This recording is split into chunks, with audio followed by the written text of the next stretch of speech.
Hello friends, welcome to your chef. ఇవాళ రసం సింపుల్గా ఎలా చేయాలో చూద్దాము. ముందుగా ఒక ప్యాన్లో లీటర్ వాటర్ వేసేసుకుందాము. నీట్గా కడిగి కొంచెం చింతపండు ఈ వాటర్లో వేసేద్దాము.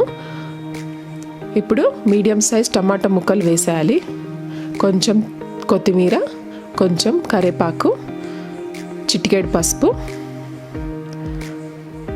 తగినంత ఉప్పు ఈ పక్కన పెట్టేసుకోవాలి. ఇప్పుడు ఒక చిన్న మిక్సీ జార్లో టీ స్పూన్ జీలకర్ర, ఓ టీ స్పూన్ ధనియాలు, ఓ టేబుల్ స్పూన్ శనగపప్పు, ఓ టేబుల్ స్పూన్ ఎండు కొబ్బరి, 2 ఎండుమిరపకాయలు, చిటికేడు మెంతులు, ఓ టేబుల్ స్పూన్ మినపప్పు వేసుకొని ఒకసారి మిక్సీలో తిప్పేసుకోవాలండి పౌడర్ ఇలాగా. ఇప్పుడు పక్కన పెట్టుకున్న చింతపండు రసం నీళ్ళు బాగా ఇట్లా నలుపుకోవాలి. వీడియోలో చూపిస్తున్నట్టు బాగా కలుపుకోండి, బాగా పిండండి. కొంచెం కావాల్సి వస్తే ఒక గ్లాస్ నీళ్ళు కూడా మనం కలుపుకోవచ్చు దీంట్లో.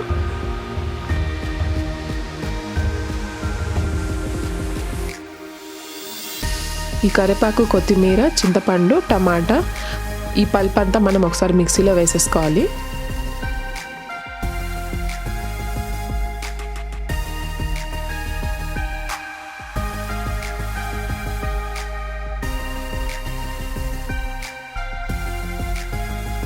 ఇప్పుడు 2 వెల్లుల్లిపాయలు వేసేసుకుందాము.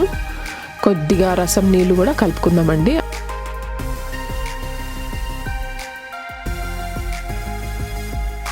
కొంచెం పేస్ట్ అవ్వాలి, స్మూత్ పేస్ట్ అవ్వకూడదు. ఇలాగండి, మరీ స్మూత్ పేస్ట్ అయినా బాగోదు.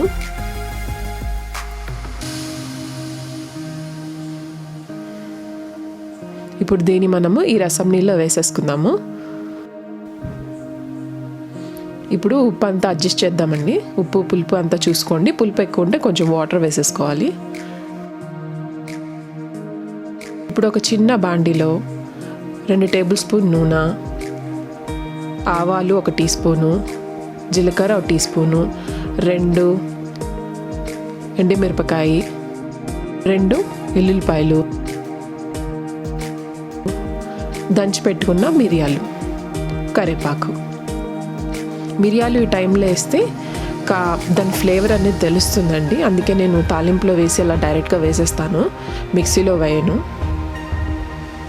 ఇప్పుడు తాలింపు అంతా అందులో రసం నీళ్ళలోకి వేసి మనం చేతితోనే దాన్ని ఆ తాలింపునంతా కలుపుకోవాలన్నమాట. ఇలాగా తర్వాత కొత్తిమీర వేసేసి చిన్న మంటలో ఉడికించాలండి. మూత పెట్టేయాలి.